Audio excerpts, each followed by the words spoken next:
अशा विविध दुःखांचे प्रकार आजपर्यंत आपण पाहिले आहेत. त्यातलाच मर्याई आणि लखाईचा उपासक म्हणजे पेपराज. डोक्यावर वाढवलेले केस, कमरेभोवती वेगवेगळ्या रंगाचे पीस, गळ्यामध्ये भांगड्यांची माळ, हातामध्ये चाकू आणि साथीला वाजलं जाणारा ते तत्व. काही ठिकाणी त्याला हलगीही म्हणतात. चला तर रसिक हो, हा लखाबाईचा पोतरा आज आपल्याला काय संदेश देतो ऐकूया. युवाश्री ब्राह्मणंद उरले आणि सहकाऱ्यांकडून.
लई चुकलं रे भक्ता, लई चुकलं. पण तुमच्यामुळे लपू कापू का?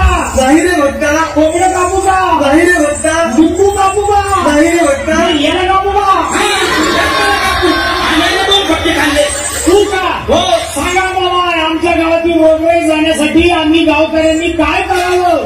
तुम्ही माझ्या पुढे बकरू कापू नका, कोंबडी कापू नका आणि लिंबूही कापू नका. सांगा मी गावकऱ्यांनी काय करावं? फक्त एकच काम करा.